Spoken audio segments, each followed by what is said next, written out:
got news for everybody. Get over it. It's time.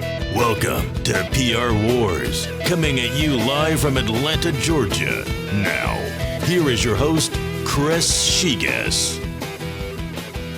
Hey everyone, welcome to PR Wars. I'm Chris Shigas. Nice to hear from you. How's the family? Are they doing okay? I'm good. Hey, let's keep in touch. Hey, how do you keep your relationships alive? Today we're going to talk about relationships, but specifically PR relationships with journalists. Joining me is co-host Brad Grantham as we dive into nurturing your circle of reporter contacts.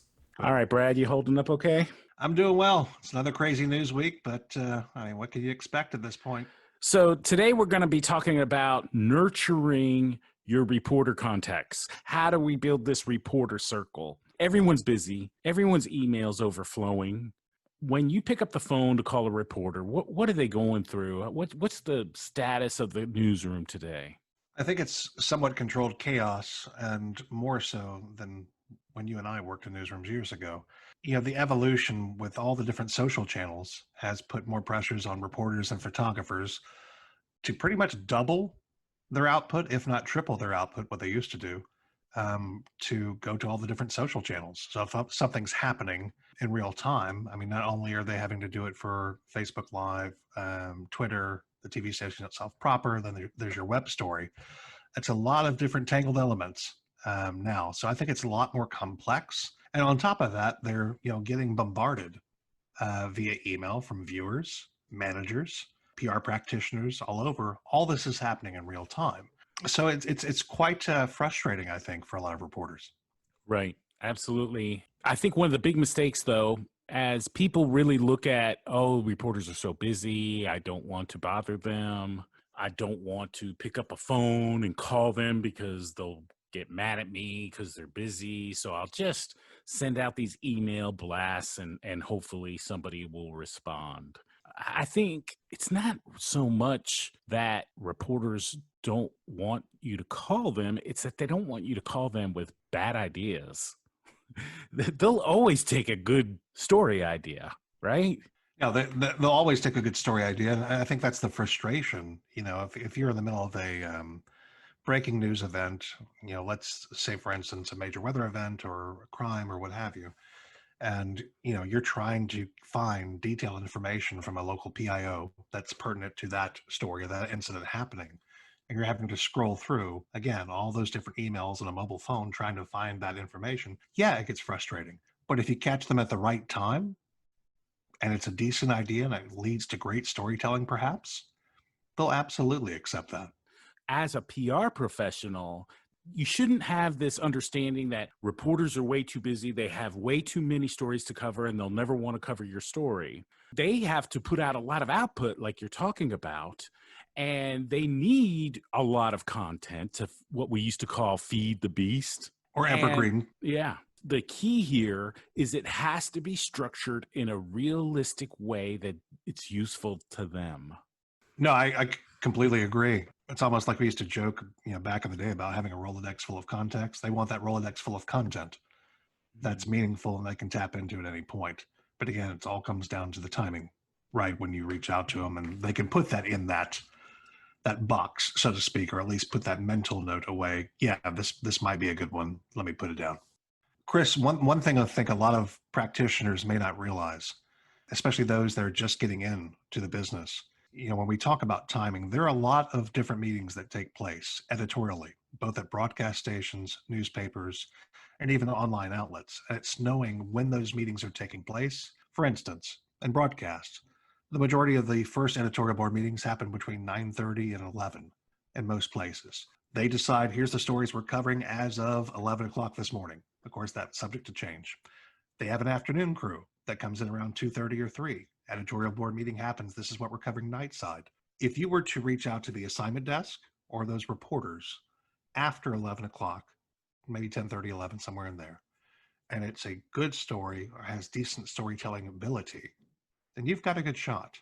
But the last thing you want to do is do it before that. You want to find that little bit of time where it's a little bit of peace or they're on the way to another story, or the desk is taking a little bit of a break, or the managers are just catching up on email. That's a perfect time to do it. And the other thing that I think a lot of practitioners may not realize, your dayside staff and newsrooms all over is always going to be a lot larger than the nightside staff. For instance, a TV station in Raleigh or Atlanta may have 20 to 25 to 30 people dayside. That's reporters and photographers. Nightside, 2. Maybe 2 reporters and 2 photographers. So your greatest chances of making that connection are probably going to be during the day. And for again, the morning show, it might be less than that, right? Yeah, for the morning show, actually, it might be less than that, or it might be 2 or 3. But it's knowing that window of best success that will set you up. One more window that you could also think about trying to catch if you get the right contact name, whether it's an editor at a newspaper or a producer at a TV station, are the weekend crews. And usually Thursday and Fridays, they're preparing for the weekend, which is a great time to pitch something. Newspaper editors trying to put their Sunday paper to bed by Friday. Same with a weekend news producer as they're assembling their shows. You brought up the struggle nightside that one time. Weekend is more of a struggle. I mean, I can remember trying to lay out the plans on a Thursday evening or Friday afternoon. We've got X crews, and I would say 50% of the time, we would only have half the weekend figured out. We would just see, obviously, what else would arise, Friday night, Saturday night, what have you. So no, that's a great idea and example. When I began as a television news producer in the 90s, the primary way we received press releases was through a fax machine. And as I transitioned over into PR agency life, I went to email kind of as a novelty. Everyone's faxing. I'm going to email the story. That might get more eyeballs because I'm doing it differently than everyone else. Now, email is pretty overloaded, isn't it? It's a little passé at this point. I think we're having to invent new ways, whether that's going into DMs and Twitter, whether that's going in through Facebook messaging. Here's a crazy thing. Actually sending a handwritten letter with some interesting information might make the difference because nobody does that anymore. Right. It's all digital. If you actually took the time to write a letter and say, here's a 1 or 2 paragraph pitch, here's the date and time where one just thought you might find this interesting, you might be surprised what happens there. Yeah. Well, as long as the journalist doesn't think they're being contacted by the Unabomber, right? Yeah, or somebody from prison. Yes. That's awful. So speaking of that, as we look at email pitches, the one thing I'm not going to let go of is the telephone. If I'm engaging an agency, I can always tell when a press release was just emailed or when follow-up calls were made. I can tell you right away just based on the pickup. I'm a firm believer that you will never build a successful circle of contacts if you're not picking up a phone and talking to people like you're a human. Yeah. No, you've got to have that human connection. I mean, your tone dictates everything. I mean, again, if I were to have a statement in front of me right now and just read it with my eyes and then read it out loud separately, you're going to get 2 different takes from whoever I read that to or who has read that statement. So I'm looking at this research by a technology company called Propel, and they did a study and found that 54% of email pitches go unopened. That's over half your media list, Brad. I'm surprised it's not higher. I'm surprised it's not 65, 70%. Again, we talk about the bombardment of emails that are just proliferating throughout newsrooms and media in general. I'm actually surprised it's that low. That's a good day. That's a great day. Chris, well, let me ask you this. We talk about the different shapes that newsrooms are taking. We talk about, the best timing perhaps to hit these reporters. We talk about establishing that human connection again and making that the start of a relationship. But how do we nurture reporters in your mind? It goes through stages. So you have the beginning, the newlywed phase, especially a lot of young PR professionals. They don't have this circle of contacts yet, and they're doing a lot of cold calling.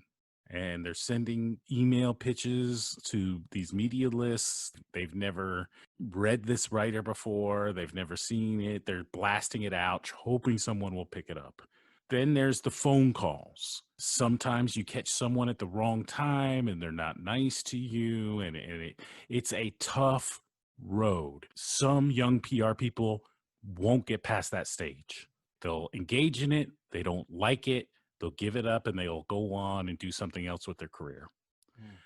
If you can get over that, then you reach a stage where you start knowing the industry and you start knowing what reporters are writing what, and you start knowing the different beat writers, not only by name, but by face, because maybe you've worked with them on a story before, you were at an event with them, and it is so critical that you now use your communication skills.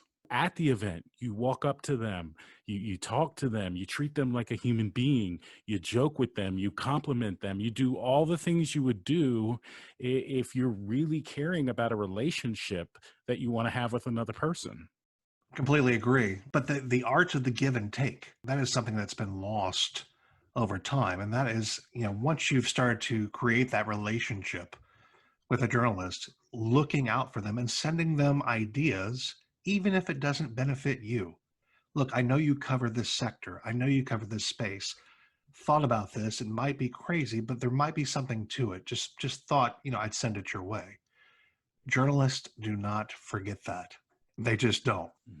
And one of the things I like to do for the relationships that I have with media is to really continue to follow them. It's so easy online to follow their Twitter account, friend them on Facebook, follow their LinkedIn. Typically, these writers are very proud of their work and they post the results of their work on these social platforms. And it's great to acknowledge their work, that even if it's not a story about your company, to say, hey, that was a great angle you did on Tesla or on IBM. Tweet their tweets and like their LinkedIn posts and engage with them and maintain that relationship so that when it comes time for you to have your pitch of a story that's very important to your company, that relationship is still intact. You've been keeping it going beyond social media, being able to have a conversation with them on the telephone that's relevant, that's authentic, that's real, and that's human. That goes a long way into building your circle of reporters. You can't disagree with what you don't understand. Well, that'll wrap up another edition of PR Wars. As always, Brad Grantham, thank you for joining us. Remember, you can find a new episode of PR Wars every Sunday night at 8 p.m. And hey, do me a favor. Do something this week to nurture your circle of reporters. Now go get them.